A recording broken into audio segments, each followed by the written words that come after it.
ಇನ್ನೇನು ಕೆಲವೇ ಕ್ಷಣಗಳು ಬಾಕಿ ಇದೆ. ಕಣ್ಣಿಗೆ ಹಬ್ಬ ಅಂತ ಏನು ವ್ಯಾಖ್ಯಾನಿಸ್ತಾರೆ. ವಾರಣಾಸಿಯ ದಶಾಶ್ವಮೇಧ ಘಾಟ್ನಲ್ಲಿ ನೆರವೇರುವಂತಹ ಗಂಗಾರತಿ ಆರಂಭ ಆಗಲಿಕ್ಕೆ ಪ್ರಧಾನಿ ನರೇಂದ್ರ ಮೋದಿ ಅವರು ಕೂಡ ಇವತ್ತು ಗಂಗಾರತಿಯಲ್ಲಿ ಭಾಗವಹಿಸ್ತಾ ಇದ್ದಾರೆ. ಅನೇಕ ಯಾತ್ರಾರ್ಥಿಗಳು ಮತ್ತು ಪ್ರವಾಸಿಗರು ಹೋಗಿ ಬಂದು ವ್ಯಾಖ್ಯಾನಿಸುವಂಥ ಸಂದರ್ಭದಲ್ಲಿ ವಾರಣಾಸಿಯ ಗಂಗಾ ನದಿಯ ಪಶ್ಚಿಮ ತಟದಲ್ಲಿರುವಂಥ ಈ ದಶಾಶ್ವಮೇಧ ಘಾಟ್ನಲ್ಲಿ ಪ್ರತಿನಿತ್ಯ 7ರಿಂದ 8 ಆ ಸಮಯದ ಒಳಗೆ ಪ್ರತಿನಿತ್ಯ ಕೂಡ ಇದುವರೆಗೂ ಒಂದು ದಿನ ಕೂಡ ಈ ಆಚರಣೆಯನ್ನು ತಪ್ಪಿಸಿದ್ದಿಲ್ಲ ಅನ್ನುವಂಥದ್ದನ್ನು ಹೇಳ್ತಾರೆ. ಅದು ಹಾಗೆ ನಡ್ಕೊಂಡು ಬರ್ತಾ ಇದೆ ಕೂಡ. ಅದು ಎಂಥದ್ದೇ ಕ್ಲಿಷ್ಟಕರ ಸಂದರ್ಭಗಳಾಗಿರಲಿ, ಏನೇ ಸನ್ನಿವೇಶಗಳಿರಲಿ, ಆದರೆ ಪ್ರತಿನಿತ್ಯ ಸೂರ್ಯಾಸ್ತದ ನಂತರದಲ್ಲಿ ಸಂಜೆ 7ರಿಂದ 8 ಗಂಟೆ ಒಳಗೆ ಗಂಗಾರತಿಯನ್ನು ಪಂಡಿತರು ನೆರವೇರಿಸ್ತಾರೆ. ಇದುವರೆಗೂ ನಡೆದುಕೊಂಡು ಬಂದಿರುವಂಥ ಸಂಪ್ರದಾಯ ಮುಂದಕ್ಕೂ ಕೂಡ ಅದು ಹಾಗೆ ನಡೆದುಕೊಂಡು ಹೋಗುತ್ತೆ. ಕೆಲವು ಬಾರಿ ವಿಶೇಷ ದಿನಗಳು, ವಿಶೇಷ ಆಚರಣೆ, ವಿಶೇಷ ಸಂದರ್ಭಗಳಲ್ಲಿ ಅದರ ಮೆರುಗು ಮತ್ತಷ್ಟು ಹೆಚ್ಚುತ್ತೆ. ಅಂಥದ್ದೇ ಒಂದು ದಿನ ಇವತ್ತು ನಾವು ನೀವೆಲ್ಲರೂ ಅದಕ್ಕೆ ಸಾಕ್ಷಿ ಆಗ್ತಾ ಇದ್ದೀವಿ ಅಂತ ಹೇಳಿದ್ರೆ ತಪ್ಪಾಗೋದಿಲ್ಲ. ಈಗ ದಕ್ಷಿಣ ತಟದಲ್ಲಿ ಈ ಗಂಗಾರತಿ ನೆರವೇರುವಂಥದ್ದು. ಆ ಎದುರಿನ ಭಾಗದಿಂದ ಬೋಟ್ಗಳಲ್ಲಿ ಬಂದು ಈ ಗಂಗಾರತಿಯನ್ನು ನೋಡಬೇಕು ಅಂತ ಬರುವಂಥವರ ಸಂಖ್ಯೆ, ಮತ್ತು ಅಕ್ಕಪಕ್ಕದ ಜಿಲ್ಲೆಗಳು ಮತ್ತು ರಾಜ್ಯಗಳಿಂದ ಪ್ರತಿನಿತ್ಯ ಸಾಕಷ್ಟು ದೊಡ್ಡ ಸಂಖ್ಯೆಯಲ್ಲಿ ಬಂದಲ್ಲಿ ನೆರೆದಿರ್ತಾರೆ. ಸುಮಾರು ಲೆಕ್ಕ ಇರೋ ಹಾಗೆ ಪ್ರತಿನಿತ್ಯ ಒಂದು 3ರಿಂದ 5 ಸಾವಿರ ಜನ ಬೇರೆ ಬೇರೆ ಭಾಗಗಳಿಂದ ಬಂದು ವಾರಣಾಸಿಯ ಈ ದಶಾಶ್ವಮೇಧ ಘಾಟ್ನಲ್ಲಿ ನೆರವೇರುವಂತಹ ಗಂಗಾ ಆರತಿಯಲ್ಲಿ ಪಾಲ್ಗೊಳ್ತಾರೆ ಅನ್ನುವಂಥದ್ದು. ಪ್ರತಿನಿತ್ಯ 3,000ರಿಂದ 5,000 ಜನ ಅದು ಬೇರೆ ಬೇರೆ ಭಾಗದಿಂದ ಬಂದು ಭಾಗಿಯಾಗ್ತಾರೆ ಅಂತ ಹೇಳಿದ್ರೆ ಅದರ ಮಹತ್ವ ಎಷ್ಟಿದೆ, ಅದರ ಮೇಲಿರುವಂಥ ನಂಬಿಕೆ, ಅದರ ಆಚರಣೆಯ ಮೌಲ್ಯ ಏನು ಅನ್ನುವಂಥದ್ದು ತಿಳ್ಕೊಳ್ಬೇಕಾಗುತ್ತೆ. ಅಕ್ಷರಶಃ ಹಬ್ಬದ ವಾತಾವರಣ ನಿರ್ಮಾಣ ಆಗೋಗಿದೆ. ಹಬ್ಬದ ವಾತಾವರಣ ಅಂತ ಹೇಳಿದ್ರೆ ಬಹಳ ಕಡಿಮೆ ಅನ್ನಿಸ್ಬಹುದು, ಅದಕ್ಕಿಂತ ದೊಡ್ಡ ಮಟ್ಟದಲ್ಲಿ ಕಳೆಗಟ್ಟಿದೆ. ನೋಡಲಿಕ್ಕೆ ಬಹಳ ಅದ್ಭುತವಾದಂತಹ ದೃಶ್ಯಗಳು ಇವತ್ತಿನ ಈ ಸಂಜೆ ಗಂಗಾ ನದಿಯ ಪಶ್ಚಿಮ ತಟದಲ್ಲಿ ನಮಗೆ ಕಾಣಸಿಗ್ತಾ ಇರುವಂಥದ್ದು. ಅಲ್ಲಿಯ ಭಜನೆ ಈಗಾಗಲೇ ಆರಂಭ ಆಗಿದೆ. ಗಂಗಾ ಮಾತೆಯ ಮಹಿಮೆಯನ್ನು, ವಿಶ್ವನಾಥನ ಪವಾಡಗಳನ್ನು ಪ್ರತಿಯೊಂದನ್ನು ಕೂಡ ಹಾಡುಗಳ ಮೂಲಕ, ಭಜನೆಗಳ ಮೂಲಕ ತಂಡಗಳು ಸ್ಮರಿಸುವಂತಹ ಕೆಲಸ ಗಂಗಾ ಆರತಿಯ ಕೆಲ ಕ್ಷಣಗಳ ಮುಂಚೆ ಪ್ರತಿನಿತ್ಯ ಹೇಗೆ ಆರಂಭ ಆಗುತ್ತೋ ಇವತ್ತು ಕೂಡ ಅದೇ ರೀತಿಯಾಗಿ ಎಲ್ಲ ನಡೆದುಕೊಂಡು ಹೋಗ್ತಾ ಇದೆ. ಇವತ್ತು ಬಹಳ ವಿಶೇಷ ಅನ್ನಿಸ್ಕೊಳ್ತಾ ಇರುವಂಥದ್ದು, ಪ್ರಧಾನಮಂತ್ರಿ ನರೇಂದ್ರ ಮೋದಿಯವರು ಭಾಗಿಯಾಗ್ತಾ ಇದ್ದಾರೆ. ಇದಕ್ಕೆ ಮುಂಚೆ ಕೂಡ ಕೆಲ ಬಾರಿ ಗಂಗಾರತಿಯಲ್ಲಿ ಪ್ರಧಾನಮಂತ್ರಿಗಳು ಭಾಗಿಯಾಗಿದ್ದಾರೆ. ಇವತ್ತು ಕೂಡ ಅದೇ ರೀತಿ ಭಾಗಿಯಾಗ್ತಾ ಇದ್ದಾರೆ. ಬಹುತೇಕ ಇವತ್ತು ಬೆಳಗ್ಗೆ 11-11:30 ಆಸುಪಾಸಿನಲ್ಲಿ ವಾರಣಾಸಿಗೆ ಪ್ರಧಾನಮಂತ್ರಿ ನರೇಂದ್ರ ಮೋದಿಯವರು ಆಗಮಿಸಿದ್ದು ಇಡೀ ದಿನವನ್ನು ಇವತ್ತು ಕಾಶಿನಾಥನ ಸನ್ನಿಧಿಗೆ ಮೀಸಲಿಟ್ಟಿದ್ದಾರೆ ಪ್ರಧಾನಮಂತ್ರಿ ನರೇಂದ್ರ ಮೋದಿಯವರು. ಅದಕ್ಕೆ ಕಾರಣ ಅವರು ಕಂಡಂತಹ ಕನಸು ಒಂದು ಹಂತಕ್ಕೆ ಇವತ್ತು ಸಾಕಾರಗೊಂಡಿರುವಂಥದ್ದು. ಕಾಶಿ ವಿಶ್ವನಾಥನ ಸನ್ನಿಧಾನವನ್ನು ಅತ್ಯಾಧುನಿಕ ಸ್ಪರ್ಶ ಅದಕ್ಕೆ ಅಂತ ಹೇಳಿದ್ರೆ ಅಲ್ಲಿನ ಸಂಪ್ರದಾಯ ಮತ್ತು ಅಲ್ಲಿನ ಇಷ್ಟು ದಿನ ನಡೆದುಕೊಂಡು ಬಂದಂತಹ ಸಂಸ್ಕೃತಿ, ಆಚರಣೆ, ಸಂಪ್ರದಾಯಗಳು, ಅಲ್ಲಿನ ವಾತಾವರಣ ಮತ್ತು ಅಲ್ಲಿನ ಕೆತ್ತನೆಗಳು ಏನೆಲ್ಲ ಇತ್ತು ಅದೆಲ್ಲವನ್ನು ಸಂಪೂರ್ಣವಾಗಿ ಬದಲಾಯಿಸಿರೋದಲ್ಲ. ಆ ವಾತಾವರಣ ಹೇಗಿತ್ತು ಅದನ್ನು ಹಾಗೇ ಕಾಪಾಡಿಕೊಂಡು ಅದರಲ್ಲಿ ಯಾವುದೇ ರೀತಿಯ ವ್ಯತ್ಯಾಸಗಳು ಆಗದ ಹಾಗೆ ಅದನ್ನು ಮತ್ತಷ್ಟು ಆಧುನೀಕರಣಗೊಳಿಸಿ ಏನೆಲ್ಲ ಸೌಕರ್ಯಗಳ ವಿಚಾರವಾಗಿ, ವ್ಯವಸ್ಥೆಗಳ ವಿಚಾರವಾಗಿ ಒಂದಷ್ಟು ಕುಂದುಕೊರತೆಗಳಿತ್ತು ಅದನ್ನೆಲ್ಲವನ್ನು ಕೂಡ ಸರಿಪಡಿಸಿ ಮತ್ತಷ್ಟು ಅತ್ಯದ್ಭುತವಾಗಿ ಕಾಶಿನಾಥನ ಸನ್ನಿಧಾನ ಕಂಗೊಳಿಸುವ ರೀತಿಯಲ್ಲಿ 900 ಕೋಟಿ ವೆಚ್ಚದ ಯೋಜನೆ ಇದೆ. ಪ್ರಧಾನಮಂತ್ರಿಗಳು ಕಂಡಂಥ ಕನಸು ಹಂತ ಹಂತವಾಗಿ ಅದು ಸಾಕಾರಗೊಳ್ತಾ ಹೋಗ್ತಾ ಇದೆ. ಅದರ ಮೊದಲ ಹಂತ ಇವತ್ತು ಲೋಕಾರ್ಪಣೆಗೊಂಡಿದೆ. ಸುಮಾರು 339 ಕೋಟಿ ಅದಕ್ಕೆ ಇದುವರೆಗೂ ಕೂಡ ವ್ಯಯಿಸಿರುವಂತಹ ವೆಚ್ಚ. ಹಿಂದಿನ ಕಾಲದಲ್ಲಿ ಈಗ ಕಾಶಿಯಲ್ಲಿರುವಂತಹ ದೇವಾಲಯಗಳು, ವಿಶ್ವನಾಥನ ಸನ್ನಿಧಾನ, ಆ ದೇವಾಲಯ ಎಲ್ಲ ಗಮನಿಸಿರ್ತೀರ, ಸಂಪೂರ್ಣ ಕೆತ್ತನೆಯಿಂದ ಕೂಡಿರುತ್ತೆ ಮತ್ತು ಶಿಲ್ಪಕಲೆ ಅಲ್ಲಿ ಬಹಳ ಎದ್ದು ಕಾಣ್ತಾ ಇರುತ್ತೆ. ಇತ್ತೀಚಿನ ದಿನಗಳಲ್ಲಿ ಅಂತಹ ಕೆತ್ತನೆ ಕಾರ್ಯಗಳು ಮತ್ತು ಅಂತಹ ಕಲಾಕೃತಿಗಳನ್ನು ನಾವು ದೇವಾಲಯಗಳಲ್ಲಿ ನೋಡೋದು ಬಹುತೇಕ ಎಲ್ಲ ದೇವಾಲಯಗಳಲ್ಲೂ ಕಾಣಸಿಗೋದಿಲ್ಲ. ಬಹಳ ಹಿಂದಿನಿಂದ ಪುರಾತನವಾಗಿ ಉಳಿಸ್ಕೊಂಡು ಬಂದಂತಹ ದೇವಾಲಯಗಳಲ್ಲಿ ಅಂಥದ್ದನ್ನು ನಾವು ಕಾಣ್ತೀವಿ.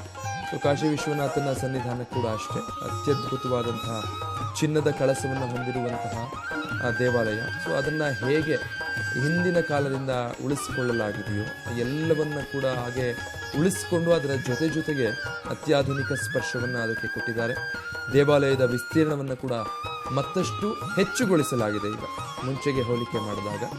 ಇದಕ್ಕಾಗಿ ಬಹಳ ದೊಡ್ಡ ಯೋಜನೆಯನ್ನು ರೂಪಿಸಿ ಯಶಸ್ವಿಯಾಗಿ ಅದರ ಮೊದಲ ಹಂತವನ್ನು ಇವತ್ತು ಪ್ರಧಾನಮಂತ್ರಿಗಳು ಲೋಕಾರ್ಪಣೆ ಮಾಡಿ ಅದಾದ ಮೇಲೆ ಗಂಗಾರತಿಯಲ್ಲಿ ಪಾಲ್ಗೊಳ್ತಾ ಇರೋದು ಇವತ್ತಿನ ಗಂಗಾ ಆರತಿಯ ವಿಶೇಷತೆ ಅಂತ ಹೇಳಿದ್ರೆ ತಪ್ಪಾಗೋದಿಲ್ಲ. ಯಾಕಂತ ಹೇಳಿದ್ರೆ ಪ್ರತಿನಿತ್ಯ ಗಂಗಾರತಿಯಲ್ಲಿ ನೆರವೇರುತ್ತೆ. ಆದರೆ ಇವತ್ತಿನ ದೊಡ್ಡ ಮಟ್ಟದ ಅಲಂಕಾರ ಇಡೀ ವಾರಣಾಸಿ ಇವತ್ತು ಬೆಳಗ್ಗೆಯಿಂದ ರಾತ್ರಿಯ ಈ ಗಂಗಾರತಿಯವರೆಗೂ ಕೂಡ ಹಬ್ಬದ ರೀತಿ ಇವತ್ತಿನ ದಿನವನ್ನು ಅಲ್ಲಿ ಆಚರಣೆ ಮಾಡಲಾಗ್ತಾ ಇದೆ ಅಂತ ಹೇಳಿದ್ರೆ ತಪ್ಪಾಗುತ್ತದೆ. ಒಂದು ಪ್ರಧಾನಮಂತ್ರಿಗಳ ಆಗಮನ, ಇನ್ನೊಂದು ದೇವಸ್ಥಾನದ ಏನು ಅತ್ಯಾಧುನೀಕರಣಗೊಳಿಸಿರುವಂಥ ಯೋಜನೆಯ ಮೊದಲ ಹಂತದ ಲೋಕಾರ್ಪಣೆ, ಪ್ರಧಾನಮಂತ್ರಿಗಳು ಆಗಮಿಸಿ ವಿಶೇಷ ಪೂಜೆಯಲ್ಲಿ ಸ್ವತಃ ತಾವೇ ಪಾಲ್ಗೊಂಡು ಕಾಶಿ ವಿಶ್ವನಾಥನ ಜ್ಯೋತಿರ್ಲಿಂಗಕ್ಕೆ ವಿಶೇಷ ಪೂಜೆಯನ್ನು ಕೂಡ ಸಲ್ಲಿಸಿದರು. ತದನಂತರದಲ್ಲಿ ಕಾರ್ಯಕ್ರಮ ಆರಂಭ ಆಯಿತು. ಅವರ ಜೊತೆಗೆ ಪ್ರತಿ ಹಂತದಲ್ಲಿ ಉತ್ತರ ಪ್ರದೇಶದ ಮುಖ್ಯಮಂತ್ರಿ ಯೋಗಿ ಆದಿತ್ಯನಾಥ್ ಅವರು ಕೂಡ ಸಾಥ್ ಕೊಟ್ಟರು. ಎಲ್ಲವೂ ಕೂಡ ನಿಗದಿಯಾಗಿದ್ದಂತಹ ಕಾರ್ಯಕ್ರಮಗಳು ಬಹಳ ಅಚ್ಚುಕಟ್ಟಾಗಿ ನೆರವೇರಿಕೊಂಡು ಬಂದಿರುವಂಥದ್ದು ಬಹಳ ಸಂತಸವನ್ನು ಉಂಟು ಮಾಡ್ತಾ ಇದೆ ವಾರಣಾಸಿಯ ಜನತೆಗೆ, ಜೊತೆಗೆ ವಿಶ್ವನಾಥನ ಭಕ್ತರಿಗೆ. ಅದರಂತೆ ಗಂಗಾರತಿಗೆ ಈಗ ಸಮಯ ಆಗಿದೆ. ಪ್ರತಿನಿತ್ಯ 7 ಗಂಟೆಯಿಂದ 8 ಗಂಟೆ ಆ ಸಂದರ್ಭದ ಮಧ್ಯದಲ್ಲಿ 45 ನಿಮಿಷಗಳ ಕಾಲ ಹತ್ತತ್ರ ಒಂದು 45 ನಿಮಿಷ ಪ್ರತಿನಿತ್ಯ ಪಂಡಿತರು ಈ ಗಂಗಾರತಿ ಪೂಜೆಯನ್ನು ನೆರವೇರಿಸ್ತಾರೆ. ಇದೇ ದಶಾಶ್ವಮೇಧ ಘಾಟ್ನಲ್ಲಿ. ಒಟ್ಟು 10 ಘಾಟ್ಗಳಿದೆ ಗಂಗಾ ನದಿ ತಟದಲ್ಲಿ, ಬಹಳ ಸಮೀಪವಾಗಿರುವಂಥದ್ದು ಮತ್ತು ಗಂಗಾ ಆರತಿಗೆ ಆಯ್ದುಕೊಂಡಿರುವಂಥದ್ದು ಪ್ರಶಸ್ತವಾದಂತಹ ಸ್ಥಳ, ಶಿವನನ್ನು ಬರಮಾಡಿಕೊಳ್ಳಲಿಕ್ಕೆ ನಿರ್ಮಿತವಾದಂತಹ ಸ್ಥಳ ಅದು ಅಂತ ಪುರಾಣಗಳು ಹೇಳುವಂಥದ್ದು. ಶಿವ ಆ ಮೂಲಕವಾಗಿ ಕಾಶಿಗೆ ಆಗಮಿಸ್ತಾ ಇದ್ದದ್ದು ಅಂತ. ಸೊ ಅದಕ್ಕಾಗಿ ಅಲ್ಲಿ ಯಜ್ಞಗಳನ್ನು ಮಾಡಲಾಗ್ತಾ ಇತ್ತು ಶಿವನನ್ನು ಬರಮಾಡಿಕೊಳ್ಳಲಿಕ್ಕೆ. ದಶ ಅಶ್ವಗಳನ್ನು ಅಲ್ಲಿ ತ್ಯಾಗ ಮಾಡಲಾಗಿದೆ ಬ್ರಹ್ಮದೇವನಿಂದ ಆ ಯಜ್ಞದ ಸಂದರ್ಭದಲ್ಲಿ ಶಿವನನ್ನು ಬರಮಾಡಿಕೊಳ್ಳುವಾಗ. ಅದಕ್ಕಾಗಿ ದಶಾಶ್ವಮೇಧ ಘಾಟ್ ಅಂತ ಹೇಳಿ ಅದಕ್ಕೆ ನಾಮಕರಣ ಮಾಡಲಾಗಿದೆ ಅನ್ನುವಂಥ ಪ್ರತೀತಿ ಪುರಾಣದಲ್ಲಿ ಉಲ್ಲೇಖ ಆಗಿರುವಂಥದ್ದು. ಬಹಳಷ್ಟು ವಿಶೇಷತೆ ಮತ್ತು ಪುರಾಣವನ್ನು ಈ ದಶಾಶ್ವಮೇಧ ಘಾಟ್ ಅಲ್ಲಿ ನೆರವೇರಿಸಿರುವಂಥ ಈ ಗಂಗಾರತಿ ಪಡೆದುಕೊಂಡಿರುವಂಥದ್ದು. ಅದೇ ಕಾರಣಕ್ಕೆ ಒಂದು ದಿನಕ್ಕೂ ಕೂಡ ಇದುವರೆಗೂ ತಡವಾಗಿಲ್ಲ.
ಓಕೆ, ಇದೀಗ ಪ್ರಧಾನಮಂತ್ರಿ ನರೇಂದ್ರ ಮೋದಿ ಅವರು ಆ ಸ್ಥಳವನ್ನ ತಲುಪಿದ್ದಾರೆ.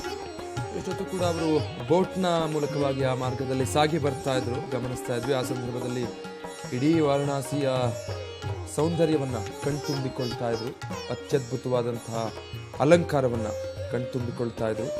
ಈಗ ಅವರ ಹಾದಿಯನ್ನ ಕ್ರಮಿಸಿ ಆ ಸ್ಥಳವನ್ನ ಪ್ರಧಾನಿ ನರೇಂದ್ರ ಮೋದಿ ಅವರು ತಲುಪಿದ್ದಾರೆ. ಇನ್ನೇನು ಕೆಲವೇ ಕ್ಷಣಗಳಷ್ಟೇ ಈಗ ಬಾಕಿ ಉಳಿದುಕೊಂಡಿರುವಂಥದ್ದು ಗಂಗಾ ಆರತಿ ಆರಂಭ ಆಗಲಿಕ್ಕೆ. ಅದೇ ಪ್ರತಿನಿತ್ಯವೂ ಕೂಡ ಅಷ್ಟೇ, ಸೂರ್ಯಾಸ್ತಾದ ಬಳಿಕ ಸಂಜೆ 7 ಗಂಟೆ ನಂತರದಲ್ಲಿಯೇ ಗಂಗಾರತಿ ಆರಂಭ ಆಗುತ್ತೆ.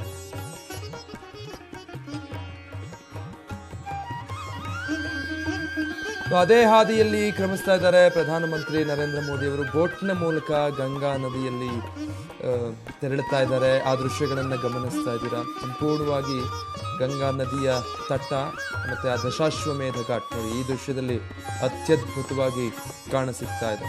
ಇಡೀ ಆ ಗಂಗಾ ನದಿಯ ದಡ ಎಲ್ಲಿ ಗಂಗಾರತಿಯನ್ನು ಈಗ ನೆರವೇರಿಸಲಾಗುತ್ತೋ ಬೇರೆ ಭಾಗದಿಂದ ನೋಡ ಸಿಗ್ತಾ ಇರುವಂಥ ದೃಶ್ಯ ಇದು. ಬಹಳ ಅದ್ಭುತವಾಗಿ ಅಲಂಕೃತ ಆಗಿದೆ. ಈ ದೃಶ್ಯದಲ್ಲಿ ಎಷ್ಟು ಅಚ್ಚುಕಟ್ಟಾಗಿ ಗೊತ್ತಾಗ್ತಾ ಇದೆ. ಅಲ್ಲಿರುವಂತಹ ಚಿಕ್ಕ ಪುಟ್ಟ ಕಟ್ಟಡಗಳಿಂದ ಹಿಡಿದು ಸಂಪೂರ್ಣವಾಗಿ ಆ ಇಡೀ ಘಾಟ್ ಎಲ್ಲವನ್ನೂ ಕೂಡ ಬಣ್ಣ ಬಣ್ಣದ ಬೆಳಕಿನಿಂದ, ದೀಪಗಳಿಂದ ಸಂಪೂರ್ಣವಾಗಿ ಅಲಂಕೃತಗೊಳಿಸಿರುವಂಥದ್ದು.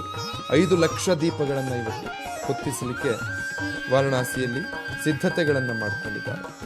ವಿವೇಕಾನಂದ ಬೋಟ್ ಅಂತ ವಿಶೇಷವಾದಂತಹ ಬೋಟ್ನಲ್ಲಿ ಪ್ರಧಾನಮಂತ್ರಿ ನರೇಂದ್ರ ಮೋದಿ ಅವರು ಈಗ ಆ ಘಾಟ್ನತ್ತ ತಲುಪ್ತಾ ಇದ್ದಾರೆ. ಪ್ರತಿನಿತ್ಯ ಸಾಕಷ್ಟು ಮಂದಿ ಹೀಗೆ ಬೇರೆ ಬೇರೆ ಕಡೆಗಳಿಂದ ಗಂಗಾ ನದಿಯ ಇತರೆ ತೀರಗಳಿಂದ ಬೋಟ್ನ ಮಾರ್ಗವಾಗಿ ಬಂದು ದಶಾಶ್ವಮೇಧ ಘಾಟನ್ನು ತಲುಪ್ತಾರೆ.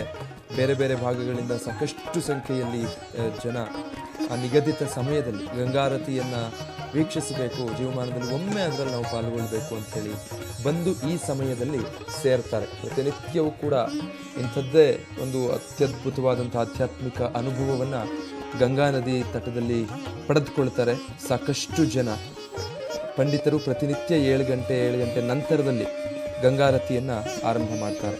ವೇದ ಉಪನಿಷತ್ ಎಲ್ಲವನ್ನು ಕೂಡ ಅಧ್ಯಯನ ಮಾಡಿರುವಂತಹ ಪಂಡಿತರು ಅದಕ್ಕಾಗಿ ಅಂತ ನೇಮಕಗೊಂಡಿರ್ತಾರೆ. ಮತ್ತು ಅವರದ್ದೇ ಗಂಗೋತ್ರಿ ಸೇವಾ ಸಮಿತಿ ಅಂತ ಕೂಡ ಇದೆ.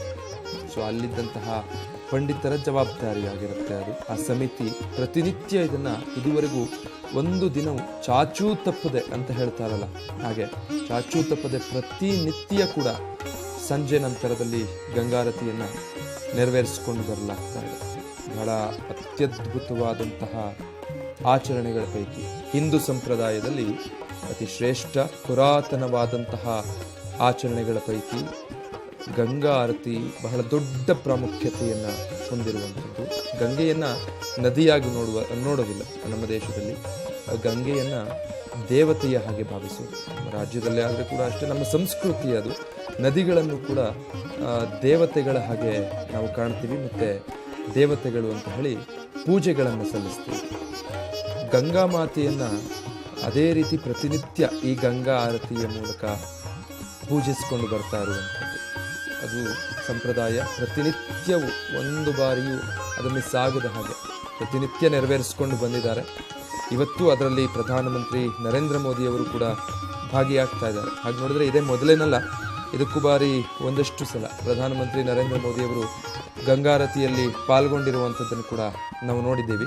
ಇವತ್ತು ಅಂಥದ್ದೇ ಮತ್ತೊಂದು ವಿಶೇಷ ಸನ್ನಿವೇಶ, ಖುಷಿಯ ವಾತಾವರಣ ಅಲ್ಲಿ ಮನೆ ಮಾಡಿರೋದ್ರಿಂದ ಪ್ರಧಾನಮಂತ್ರಿಗಳು ಕೂಡ ಅಲ್ಲಿ ಏನೇನೆಲ್ಲ ವ್ಯವಸ್ಥೆಗಳಾಗಿದೆ, ಎಷ್ಟು ಅತ್ಯದ್ಭುತವಾಗಿ ಬೆಳಕಿನ ಚಿತ್ತಾರಗಳನ್ನು ಅಲ್ಲಿ ಮೂಡಿಸಲಾಗ್ತಾ ಇದೆ ಗಮನಿಸ್ತಾ ಇದ್ದೀರಾ. ಎಲ್ಲವನ್ನ ಕಣ್ತುಂಬಿಕೊಂಡು ಆ ಲೇಸರ್ ಲೈಟ್ ಪ್ರದರ್ಶನ ಅದನ್ನು ಪ್ರಧಾನಮಂತ್ರಿಗಳು ವೀಕ್ಷಣೆ ಮಾಡ್ತಾ ಇದ್ದಾರೆ ಬೋಟ್ನಿಂದ.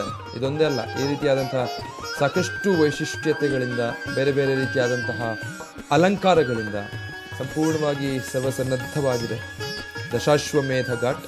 ಇನ್ನೇನು ಪ್ರಧಾನಮಂತ್ರಿ ನರೇಂದ್ರ ಮೋದಿ ಅವರು ಸ್ವಲ್ಪ ಅಂತರದಲ್ಲಿದ್ದಾರೆ ಅನಿಸುತ್ತೆ ಆ ಸ್ಥಳದಿಂದ. ಇನ್ನೇನು ಕೆಲವೇ ಕ್ಷಣಗಳಲ್ಲಿ ದಶಾಶ್ವಮೇಧ ಘಾಟ್ನಲ್ಲಿ ಏನು ಆ ವೇದಿಕೆ ಸಿದ್ಧ ಆಗಿರುತ್ತೆ ಗಂಗಾರತಿಯನ್ನು ನೆರವೇರಿಸಲಿಕ್ಕೆ. ಪಂಡಿತರೆಲ್ಲರೂ ಕೂಡ ದೀಪಗಳನ್ನು ಬೆಳಗಿ ಗಂಗಾ ಮಾತೆಗೆ ಆರತಿಯನ್ನು ಬೆಳಗ್ತಾರೆ. ಆ ಸ್ಥಳವನ್ನು ತಲುಪೋದಕ್ಕೆ ಬೋಟ್ನ ಮಾರ್ಗವಾಗಿ ತಮ್ಮ ಹಾದಿಯನ್ನು ಕ್ರಮಿಸ್ತಾ ಇದ್ದಾರೆ. ಮತ್ತೊಂದು ಕಡೆ ಲೇಸರ್ ಲೈಟ್ನ ಚಿತ್ತಾರ ಮೂಡಿಸಿರುವಂಥದ್ದು ಅಲ್ಲಿ ಈ ದೃಶ್ಯಗಳಲ್ಲಿ ನೋಡ್ತಾ ಇದ್ದೀರಾ. ಎಷ್ಟು ಸೊಬಗಾಗಿ ಅದು ಮೂಡಿ ಬರ್ತಾ ಇದೆ ಅನ್ನುವಂಥದ್ದು. ಬಹಳ ಅದ್ಭುತವಾಗಿ ಲೇಸರ್ ಲೈಟ್ನ ಮೂಲಕ ಬಣ್ಣ ಬಣ್ಣದ ಚಿತ್ತಾರವನ್ನು ಅಲ್ಲಿ ಮೂಡಿಸ್ತಾ ಇದ್ದಾರೆ. ಏನೇನೆಲ್ಲ ಅದ್ಭುತಗಳು ಸೃಷ್ಟಿಯಾಗಿದೆ ಇವತ್ತು ಗಂಗಾ ನದಿ ತಟದಲ್ಲಿ. ಎಲ್ಲವನ್ನು ಕೂಡ ನಿಧಾನವಾಗಿ ಕ್ರಮಿಸ್ತಾ ಇರುವಂಥ ತಮ್ಮ ಹಾದಿಯಲ್ಲಿ ಬೋಟ್ನಲ್ಲಿ ನಿಂತೆ ಪ್ರಧಾನಮಂತ್ರಿಗಳು ಕೂಡ ಕಣ್ತುಂಬಿಕೊಳ್ತಾ ಇದ್ದಾರೆ. ಬಹಳ ಭಕ್ತಿಯಿಂದ ಇವತ್ತಿನ ಪೂಜೆಯಲ್ಲಿ ಪಾಲ್ಗೊಂಡಿದ್ದರು. ಅದಕ್ಕೆ ಮುಂಚೆ ಕಾಲಭೈರವನ ದೇವಾಲಯಕ್ಕೆ ಹೋಗಿ ಪುಷ್ಪಾರ್ಚನೆ ಮಾಡಿ ನಮನ ಸಲ್ಲಿಸಿ, ತದನಂತರ ಕಾಶಿಯ ವಿಶ್ವನಾಥನ ಜ್ಯೋತಿರ್ಲಿಂಗಕ್ಕೆ ವಿಶೇಷವಾದ ಪೂಜೆಯನ್ನು ಸಲ್ಲಿಸಿ ಗಂಗಾ ನದಿಯಲ್ಲಿ ಮಿಂದೆದ್ದು ಪ್ರಧಾನಮಂತ್ರಿ ನರೇಂದ್ರ ಮೋದಿ ಅವರು ಇವತ್ತಿನ ಈ ಯೋಜನೆಯ ಮೊದಲ ಹಂತವನ್ನು ಲೋಕಾರ್ಪಣೆಗೊಳಿಸಿದ್ದಾರೆ.